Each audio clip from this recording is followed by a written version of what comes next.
Live from Beit Shemesh and broadcasted around the world, you are listening to the Frum Entrepreneur Podcast with your host, Yehuda Greenman. Interviews and advice from Jewish entrepreneurs from around the world. Listen, learn, be Matzliach. Welcome to episode 20 of the Frum Entrepreneur. Another great episode ahead of us today. I'm sitting here with some good friends and some really great guys. Baruch Dovid and Yehuda Greenman, 2/3 of Rimon Realty, along with Yossi Lasry.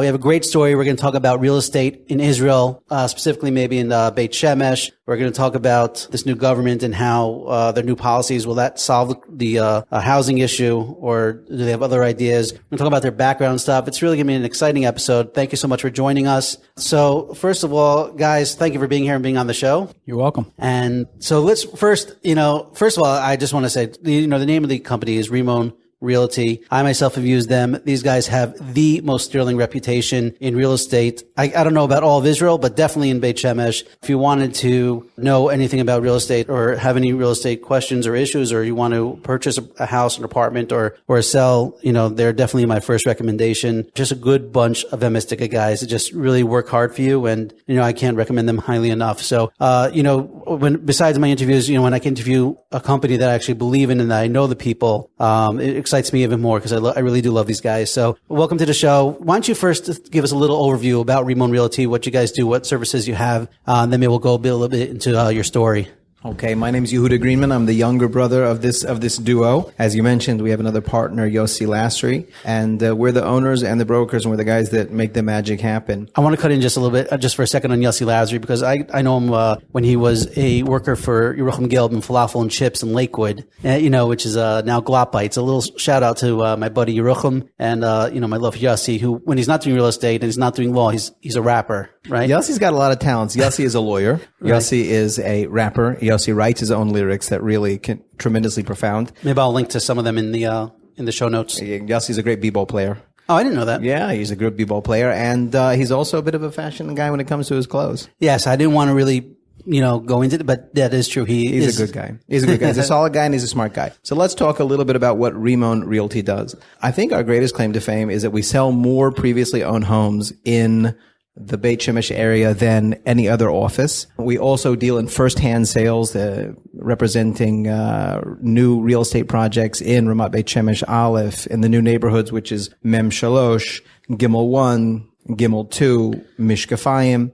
We work in development also. We put together an investor and a big builder, and we won one of the auctions in Mishkafayim. We're going to be putting out exclusively 34 really cool apartments there. Oh, that's awesome. It is awesome. It's going to be the first apartments in Beit Shemesh that have a legal rental unit.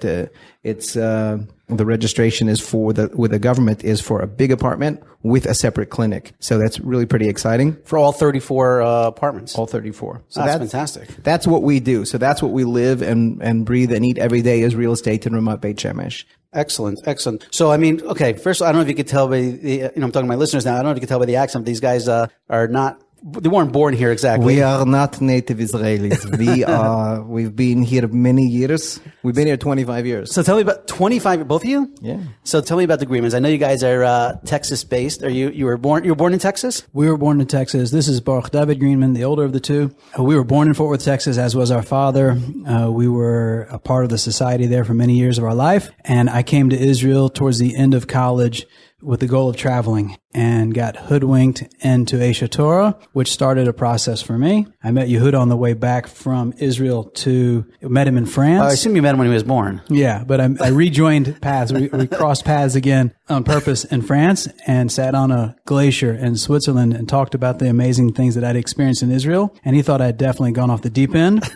And he joined me the next year to humor me with his tickets and passports and visas and shots to go to Africa for a walk around Africa. Fortunately, he never made it to Africa because he ended up staying in Israel and being Choser B'Tshuva also. I think it's worth backing up one step. How do we get from Texas to... We're from Fort Worth, Texas. We're seventh generation American Reform. Seventh generation? Yeah, we were the Civil War on the north. With the Greenman name? On the north. Herskowitz. We're direct descendants of the Shloh. So wow. It would be Horowitz. But long story short, around... One second. Seventh generation Jewish Texans. Okay, that's You're awesome. merchants, obviously, down in Kansas. So long story short, when I was about 14 and Baruch Dovid was about 15, we woke up one morning and we looked around and came to this simultaneous recognition that, we have, thank God, the world's greatest parents, coolest grandparents, great-grandparents. It's a great life. Nothing's lacking. But we're going to be out of here like Vladimir. Okay? Why is that?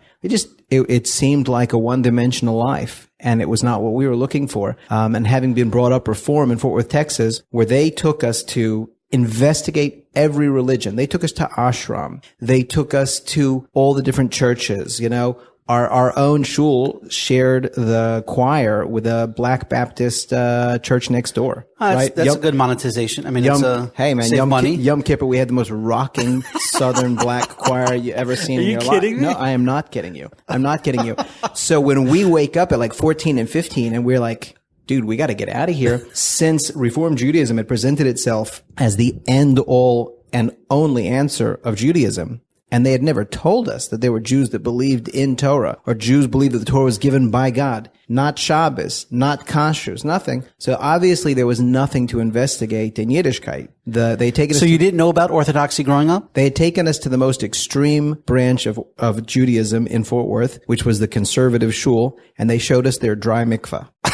So we looked at each other and we said, there's a lot of world out there. We gotta see what's happening, who's living the life. So we took the world and divided it in half. I went west and he went east. And over the next 6 years, I think I was in... I understand when you're 14, 15, or is this after high school? After high school? We started right away. I went to Mexico for summers. He started a little bit later, but we started traveling and any way possible, exchange students, whatever we could finagle, which was not a word we knew. And I think by the time we got here, I'd been to 41 countries and Baruch Dovid had been to 30-something countries, and we covered most of the world. And Baruch Dovid got deathly ill in India, almost died. Wow. And ended up somehow in a hospital in Egypt in quarantine. And my parents had to fly down there because not sure if he was going to make it. And while he was basically dying in a hospital room in Egypt, literally dying, infection from head to toe. This is after the peace agreement? This is 1980, probably 88, 89, something like that. So, yeah, it was 88. So tell me about that. So first of all, there was peace with Egypt at that? Yeah, we had peace with Egypt in 88. We had peace with Egypt. I was... but you were a Jew. You weren't Israeli. You had nothing, you weren't affiliated with Israel at all. But I was in the boat, the boat I was on passed through the Suez Canal, and I was too sick for the ship doctor, so they put me off with a nurse, and they chose to put me in Port Said, and then when I was too sick for the hospital there, they decided to transport me 4 hours to Cairo instead of taking me to Israel. Yeah, why didn't they send you to Israel? Israel probably... It was Hashgacha Pratis. There's no reason. I almost died while I was there in the hospital. It got worse while I was in the hospital. If you're in quarantine, they don't know what you have. You would think they would have proper procedures. The doctors would come in, put on mask, gloves, and slippers, take a blood sample, and then put the mask, gloves, and slippers back in the box, and the next doctor would put them on. Oh, my gosh. After about 5 days, my parents took me out against the will of the hospital and took me back to Texas. But when I was in the hospital dying in Egypt, I laid there at night listening to the Muezzin, the prayer call for the Arabs, for the Muslims, and I said, if there's a God, then I'm going to find out what it means to be Jewish. Just get me out of this. And that was like, there's not an atheist in a foxhole. That's what it was. And lo and behold, I got back to Texas. I got well. What'd you have in the end? I had, and my systems shut down, heart, liver, lungs, and other major body parts. But when you're talking about lack of exposure to Judaism, when I was on the plane for my first time to come to Israel with no spiritual goals, just coming to Israel to travel, I said, I'd seen the world. I haven't seen Israel. I was on the plane. That was the first time I'd ever seen tefillin or tzitzis. I had to ask a conservative girl on the plane, what are these guys with these boxes on their heads? Wow. You're talking about two guys with college degrees.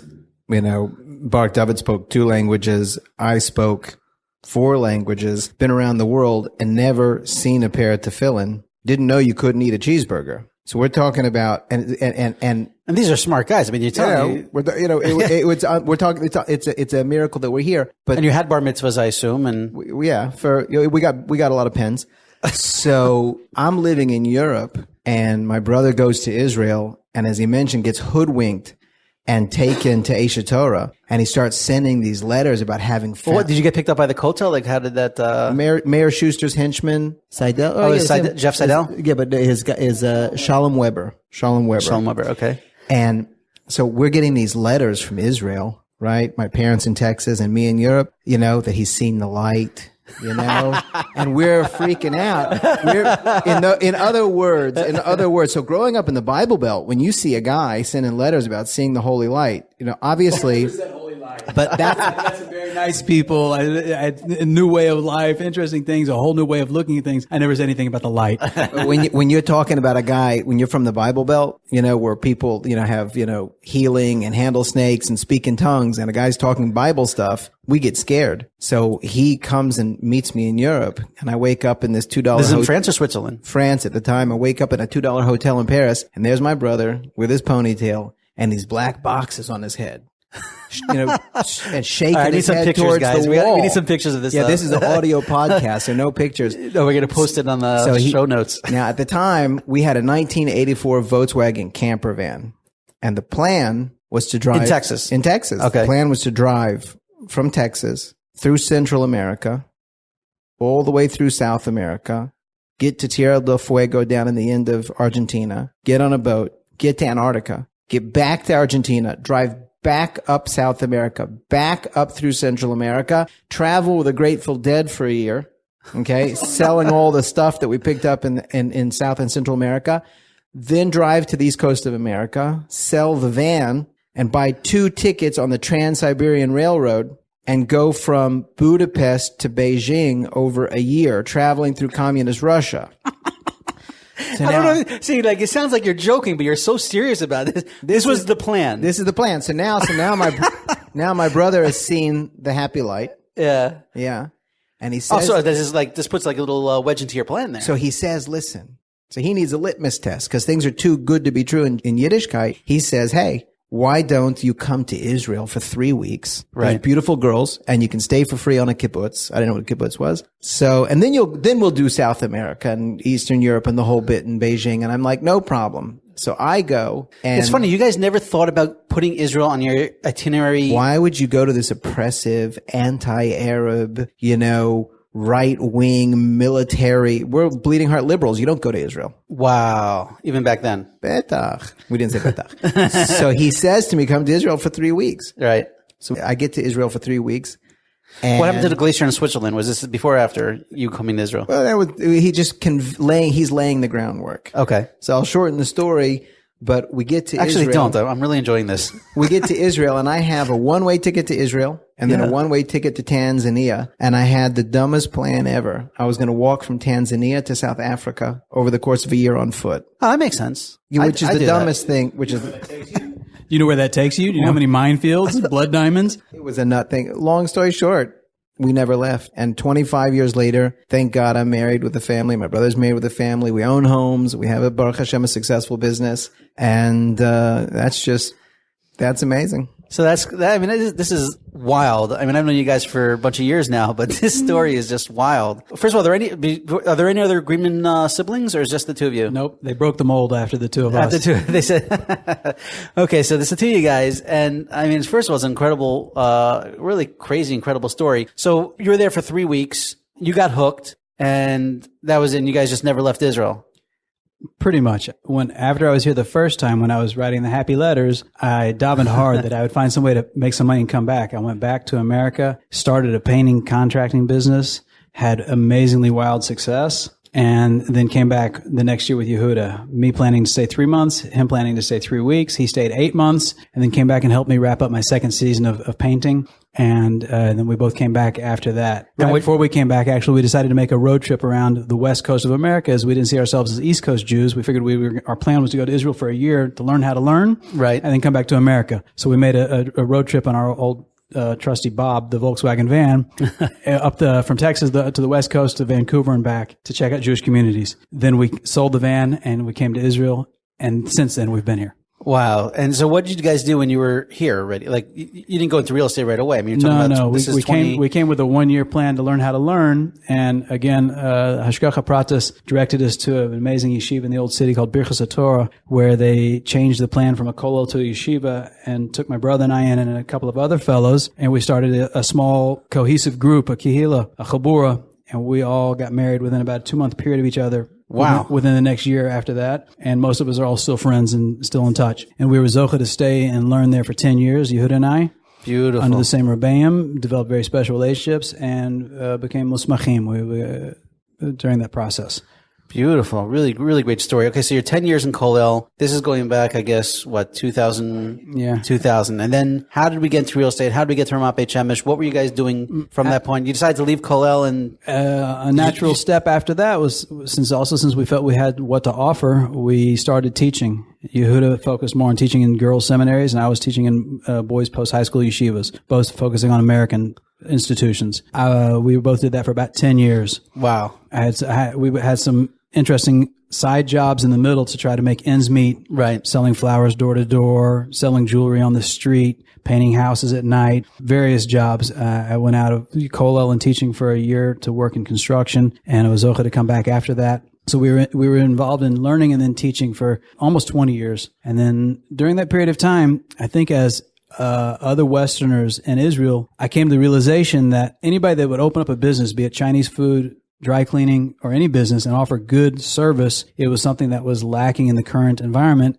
And I figured that would be a success story in any industry. So we started looking around and said, what industry needs honesty, integrity, and good service? This is about 2010 now. Yeah. Okay. And you're living in Yerushalayim, or you're... No, we were already here. We've been in Beit Ramat Beit Shemesh since for almost about 10 or 12 years now. Yehuda came in touch before me. So we started looking around, seeing where is there a lack of those qualities. And we said, real estate is lacking those. So let's offer to do it with integrity and service like nobody's ever seen. And that was the motto and the stepping stones for us opening up this business. And so how did Yossi come into the picture? We started the business with another individual. He left the business, and so Baruch Dovid and I were the owners of the business, and a mutual friend said, listen, I got this great guy who is smart and capable. He has experience in real estate. And Yossi came in as an employee. He hit the ball out of the park. You know, he met all the demands. He got the rental car. He got the cell phone. He got everything we had to offer for a person hitting the quotas. And we turned to this guy and said, listen, let's, be one of us. And we decided to be 3 partners. And it's been fantastic since. So we opened, I think we're First here of all, 6 it years. just shows something about your personalities, about who you guys are, because, after you've already built up the business to an extent, you have this guy working for you to take that leap and make him a partner. I think, kudos to you guys. All modesty in place, we had started the business, things were going well, but Yossi helped us take it to a whole nother level. No, but you showed that appreciation. You made him a partner. I mean, that's called kavod. I mean, Yossi had been in a very competitive market. He'd been in Yerushalayim and Ramat Eshkol and, taking clients that just couldn't take the leap to buy and got them to buy, sellers that could not sell. If there's a problem solver and a guy that can get in somebody's head and help them understand what they're feeling and thinking, that's Yossi. And if you know Yossi, you appreciate that quickly, and you say, hey, we want that guy to stay. So you made a partner. That's great. So 3 years. So you started. So you started Rimon in about 2010. 2009, 2010, and things were going well. But like my brother said, Yossi, he brought us up a whole notch. Mm-hmm. And it's why the name Rimon when you guys started? So that's I know it's obviously it's one of the Sheva Minim, and Sheva Minim wasn't really an issue. We were looking around and we said, listen, descriptive names really may not be the way to build a brand. And we just sat down and started thinking about it. And the cell phone. I get it. Apple.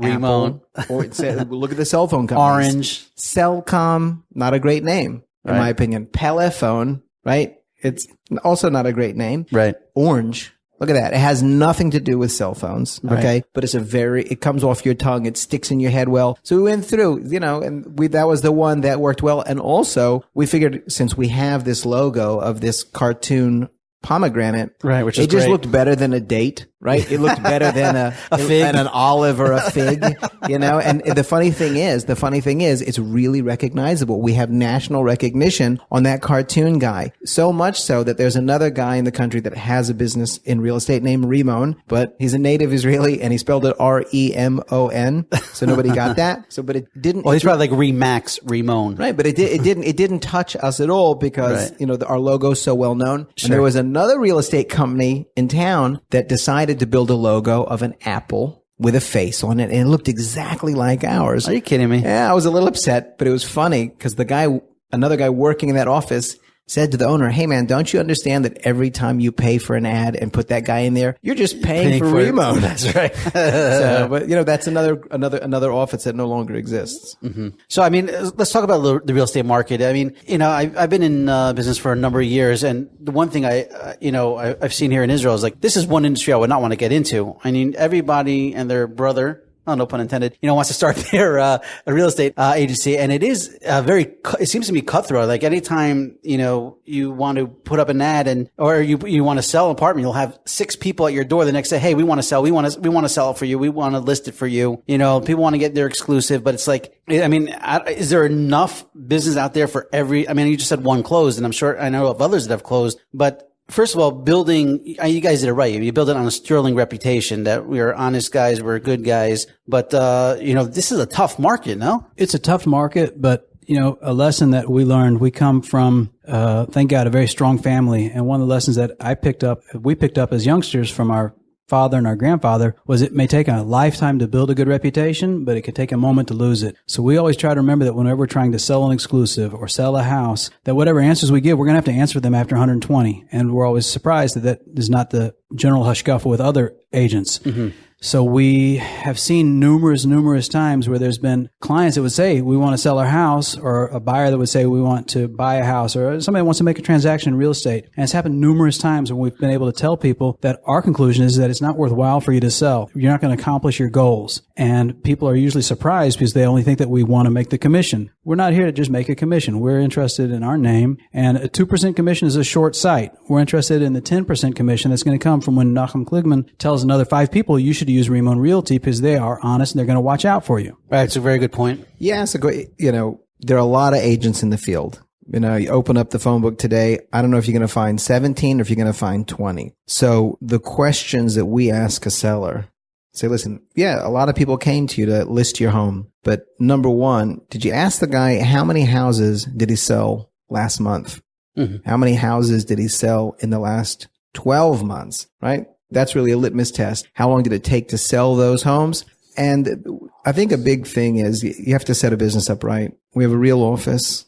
It's true. Beautiful office. We have, somebody live answering the phone 24 hours a day. We always try to get back to our clients every day if we've missed a call. Somebody needs an evaluation of a home. We're usually there within 60 minutes. And also advertising. If you don't have the money to invest in reaching out locally, nationally, and internationally, how you can be able to really service those clients. Mm-hmm. Okay, so it is a cutthroat, but you guys have been able to stand out by constantly producing and by word of mouth. And you're right. If you care about your client, you don't focus on the 2% commission. You focus on what is best for my client. And even though it may take longer for you to see the returns from that, but you're building something for the long term, and you want to see that's definitely leads and is a tremendous secret to success. That don't concentrate on the now, concentrate on the, on the business itself. And I think that's fantastic. And you're right. If someone says, wow, these guys were not just my commission, they told me it's better for me not to sell now. And you're right. When someone comes to them, they want to sell their place, they are going to come to you and they are going to recommend Rimon because you guys showed clearly you're about their best interest. Yeah. You also have to build a business. When we opened up, we said, what we're going to do, right? We have business experience. We don't have real estate experience. Let's dabble in rentals. And we focused on rentals. We saw we could hit it out of the park like that. Let's focus on previously owned homes. We did that. We did very well at that. Let's also add projects to the menu. We sold a tremendous amount from the builders in Gimel 1. Let's move it up a notch. Let's get our own project. We've got that underway. So it's a process. It's taken years, but it builds a substantial base. Great. When you say focus on what's important, I took around a client to see approximately 15 homes about 4.5 years ago. We finally found a home that was to her liking. She said, I'm willing to make X offer. I wrote it down. I was ready to go and fax it to the contractor that this is their offer. But between the house and our office, I ran into another broker and I said, oh, my client is about to buy X house. He said, oh, didn't you know that the house next door has a potentially problematic neighbor? He may be predatory. I said, that's terrible. Wow. I made some calls with the local authorities that are involved in these things. And they said, yeah, he's not convicted, but there's a lot of smoke. I immediately pulled over, called the buyer and said, I really don't think I want you to buy this house. Wow. That's, it may sound like a lot of money, but that's a 34,000 shekel commission, but I don't want 34,000 shekels that's tainted. And she walked away from it. And in the end, she didn't buy a house from us. They bought something else, but I would have wanted that 34,000 shekels. Wow. So you had the deal, you had the deal done, and they put you in, you happen to pass on the way to signing off in that deal, and you hear that story and you take action, and you look out for what's best for the customer, even though you lost the commission on that. I think that's fantastic. And it's really great. estate. As Baruch Dovid mentioned before, you have to look at the long term, and that's what you highlighted also. There are brokers out there that work 0.5%, 1%, 1.5%. So people are surprised when our business is based. You're buying, you're selling. It's a 2% plus VAT. Right? So people say you can get it as a discount, but that answer always is the same. It's not about 2%, because if we do it right for you now, it's really going to be 10%, 20% because of the business that's going to come from that. And a lot of people come to us. It's really maybe a crisis time. Sure, there's plenty of people that are upgrading. It's a big simcha. They're going from 3 rooms to 4 rooms, 4 rooms to 7 rooms. Families coming. They're making aliyah. Lots of people coming to the country. But you also get a lot of people that are in a financial crunch and they're not able to pay their mortgage, and they're thinking of selling their home. So that's a terrible thing, right? That's true. When you have to go in there and deal with that, that's, I guess, one of the painful parts. But yeah, you want to help those people even more, I guess, get the best deal that they can. Well, what I'd really like to do, if the guy's got to sell, he's got to sell. We're going to get the best deal possible, the most money in his pocket possible. But the real simcha is when you help a guy not sell his house. Wow. Right? So you guys do that also? A number of times people are like, I can't believe this. There's a real estate agent in here. You're supposed to be, a commission hungry kind of guy. Right. But imagine having to sell your own house because you can't make ends meet. And if there's a way to turn that around, it's either refinancing, it's either finding some type of rental income, or just looking at it a different way. That's the biggest simcha. And a lot of people don't understand the whole process. To be able to provide somebody with an Excel spreadsheet of what it's really going to cost to sell, is it worth it? If to upgrade, is it really going to be something they can afford? God forbid, you find it all the time. People buy a first-hand home, and by the time at the end of the process, they realize they're 70,000 shekel over their budget, 100, 120. They didn't know about the building index. They didn't factor in what air conditioning is going to cost, what bar is going to cost, the fact that they're going to be renting for 3 years because they're buying on paper. Right. It's all an information business. Wow. Fantastic. Okay, so let's talk a little bit about, what are the real estate opportunities now? We hear about, I think there was just a law that was, or there was a court battle between not allowing land in, I guess, Dalid or Ramat Beit Shemesh Dalid. Hey, now finally that was cleared, and now there's going to be lots of building opportunities. They're expecting about another 100,000 people to this area over the next 5 years, 10 years, right? What's the opportunities here, real estate investment opportunities here in the market today? I'd like to back up a step if possible. Sure. This is Baruch Dovid speaking. People always ask me, are these price increases sustainable? And I can look back at a few factors and say, I don't know about the future, but I can see what's happened in the past. I do know that myself, 7 years ago, I started looking at buying a second property as an investment. And at the time I was looking at some properties on Nachal Uriah, 1 block above my house. And then a 4-room house, which is in America called a 3-bedroom, was about 700 to 800,000 shekels, call it $200,000. And I said to myself, I've passed the peak of the market, and it's just a bad time to get in. Those houses now, 7-8 years now down the line, are selling for about 1.3 to 1.4. They were just about doubled in price. Wow. So is that sustainable? So we've had meetings with many bank managers. They come to court our business often. And a bank manager has told me something which I verified afterwards, that the religious community in Israel has about 8,000 weddings a year. And that requires a lot of new homes to be purchased or rentals. Wow. A lot of newly married couples in Israel are zocha somehow to be have a house bought for them. And that's a whole nother episode. That's a whole nother episode.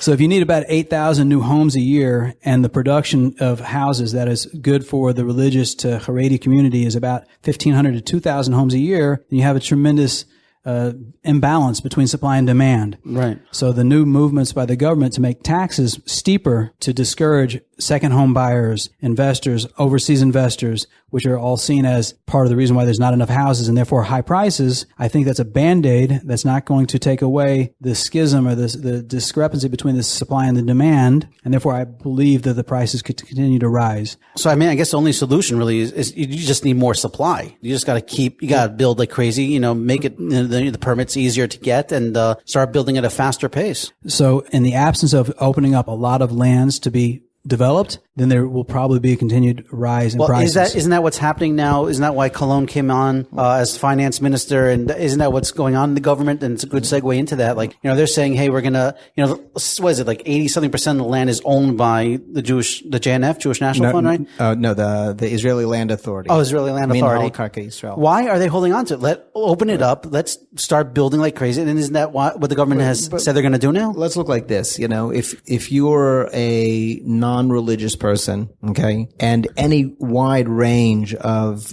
secular schools are good for your kids, and any kind of neighborhood may work for you. So if they're going to open up something in the far north, right, okay, it may be very attractive to you. But the religious population really isn't going to go just anywhere. So, I mean, a perfect example is Ramat Beit Shemesh Gimel. Okay, there's Gimel 1 and Gimel 2. Gimel 1 is now completed. Gimel 2 is now being sold on paper. We have a lot of great options there. But so look at Gimel 1. It's the next hill over from Ramat Beit Shemesh Aleph, 2,220 units produced in 3 years. Wow. To put that in perspective, Ramat Beit Shemesh Aleph has 4,500 units. So I'm building a new neighborhood that's half the size of Aleph, and everybody says, what's going to happen? It's going to make the prices go down in Aleph. Right. And it 100% has not. Those 2,220 units have been sold. People are moving in, and secondhand sales have already started, and those prices are even higher than Aleph, and Aleph prices continue to go up. So I think that's a very strong case for the fact that as much as we can keep pushing out, go ahead. Now let's do Gimel 2. More homes. There's just how many homes are planned for Gimel 2? I don't have the number in front of me. It just But it doesn't matter, because if you build Gimel 2 and it's another 2,000, 3,000 homes, that's gone, you're saying, and but it's going to go up. It takes 3 years till people get those keys. Minimum. So you've got 24,000 Haredi couples, Shomer Shabbos couples that got married. They're not building 24,000 homes. So is this, I mean, what about, if you're from, if you're, let's say, a Haredi person that you're getting married, what are your options? I mean, Yerushalayim is already, there's nothing there. The prices are crazy. So is it really Ramat Beit Shemesh, or isn't there areas of Kiryat Sefer? I believe that Ramat Beit Shemesh Aleph is the number one destination for the Haredi population. I think that's a fact. Definitely for the English speaking, but it's also for the Israeli. If you're buying a second-hand home, a 2-bedroom in Aleph, it's going to cost you over 1 million shekel. It's $1,050,000 would be a bargain, $1,001,000, $1,150,000, $1,002,000. If you're going to buy on paper in Gimel 2, we have a bunch of good options that the person could buy a 2-bedroom for what? About 1 million shekel. But you hear it still. These are the prices. But 1 million shekel for two bedrooms for a 3-room apartment. So what is that? It's about $270,000 or so. No, it's more than that. You know what you could get in Houston for $270,000? Yeah, well, this ain't Houston. This ain't Houston. This ain't Houston, baby. So to answer your question in a nutshell, supply and demand, we believe the prices will only continue to rise because the Shomer Shabbos population is very particular about where they want to live, the communities, the schools, the shuls. How do you address that problem? And as much as you open up Gimel 2, and Dalet and Hay and all these neighborhoods, they just get snapped up and the per meter price keeps rising. And who's buying? Are investors buying them, or are families buying them? What's the Both. And despite the fact that the government made, as you alluded to, new laws to make it more difficult to invest. What were the new laws? Higher purchase tax, and you can take less of a loan. A person buying a first home, if they're Israeli and have a Tudat Zehut, they can get, or they live here at least 50% of the year, they can get a 70% mortgage. If you're buying a second home or you're not considered Israeli or Israeli resident, you can only get a 50% loan. So, but an Israeli could buy, like, for example, if I want to buy apartments for my kids, am I going to be penalized for that? Yes, because we're trying to the government's trying to minimize that, right? Let's make it easier for a first home buyer. Well, my kids are first home buyers. No, but they have to be 18. Oh, I see. Okay. So yeah, anybody investing, but even so, we haven't seen the investors run away. They're still buying homes. It's just the cost of doing business. They can take less of a loan. They have to pay more purchase tax. It's fine. They know it's a great place to put their money. They have capital. So real estate today, it's still a bull market. It's a seller's market. We have not seen any slowing down in business since the change of the laws. Wow. Things are great. So it's funny. Rabbi Eliezer Brody, he spoke recently here in Ramat Beit Shemesh, and he's spoken over the years. And about 4 or 5 years ago, he spoke and he told people that they should leave America, buy real estate in Israel, and I guarantee you the prices go up. And people that listen to him, and I know because I was at an event he spoke at a couple months ago, people questioned him, said, remember when you said that, what happened? And he said there are people in this room that bought on paper or bought apartments or bought homes that are now worth double the price or triple the price that it was 4 or 5 years ago. So, awesome. And you're saying today also, you buy now on paper, by the time the city's built, the demand is still going to be there. The demand is not going to dry up anytime soon. I'll even tell you even stronger. I live in a part of the neighborhood which is called Mishkenes Yaakov, and it's similar population as a lot of the people that are buying or moving to Gimel. And neighbors asked me 2 years ago, is now a good time to sell because are the prices in our neighborhood going to go down as the same population that used to look at buying in our neighborhood, they're going to buy in Gimel. And I said, I think that's a very strong case that now is a good time to sell because maybe our prices have peaked. Wrong. The prices in our neighborhood have still gone up 8 to 10%, even with Gimel opening up. Wow. And then when I remember when we started marketing Gimel, I started looking at the prices and we kept asking ourselves, are these achievable prices? Can anybody make money buying property at this? 3-4 years ago. I'm looking at a price list that I found cleaning up the office. This is about 2.5 years ago. A 5-room apartment on the first floor was $1,150,000. If I had those in Olive, and that was in Gimel. That was a new construction 2.5 years ago on paper. A 5-room apartment, meaning a 4-bedroom apartment, 1 floor up, $1,150,000. Those apartments right now, we can sell them for $1,500,000 at the drop of a hat. Wow. So now we're selling in Gimel, a Gimel 2. A similar apartment would be $1,350,000. There's no reason to think that when that's finished in 2.5, 3 years, that's not going to be worth $1,600,000, $1,700,000. Wow. So first of all, can Americans call you and you take American clients? Or you only deal with Israeli clients? We deal with everybody. We work with. I mean, you could help them work through the process. I assume if you're just an American, you've never invested in real estate before in Israel, can you walk them and take care of them, handhold them throughout the whole process? Besides looking at our references and speak to the people that we've spoken to in the past, yes, we handhold for our clients on a regular basis. That starts off often by showing somebody a house, either on YouTube if they're not here, with walkthrough videos and pictures. Sometimes people choose then to come and look at the house physically. Then we often set them up with a local lawyer that we feel is comfortable to work with. And then we stay with them through the process. If it's an investor, we're often involved in renting out and managing the home for them. And if they're buying a secondhand home that needs renovations, we also deal with that, bring in the craftsmen that are needed to get the house up to snuff, to rent it out and get the best price. Fantastic. All right, guys, listen, this has been absolutely awesome. I'm going to post your information on the website, so definitely people can check you out. It's RimonRealty.com. I wish you guys continual hatzlacha. I really, on a personal level, that I love you guys. You guys are awesome. Yossi, maybe we'll get him on a different interview so he can rap for us. But any closing thoughts? I just want to say that's a bit of a loss. Yossi's got his hands full today dealing with some other stuff. Right. But he definitely has got a lot of good insights. So it's an information business. We provide an information service. So we're available. Yossi's available. You can give us a call and just hear about how the whole process works. Excellent. And I guess I assumed also if they're traveling here for the Chagim or just here, stop by the office. You'll take them around, answer any questions. That's fantastic. All right, guys, this has been an awesome episode. It was incredible learning about you and your stories. Any last minute thoughts before we close this up? You're an inspiration also, Listen, everybody that's in business in our neighborhood knows you, right? And I know that name goes much, much farther than our little shtetl in Israel. You have a lot to offer people and we appreciate it. We appreciate this opportunity to speak to, with you. And we've always enjoyed, getting advice from you. And, we look forward to keeping that relationship alive. Well, I appreciate that. And, thank you very much. All right. Thanks, Nachum. Thank you, guys. And, we'll definitely be in touch.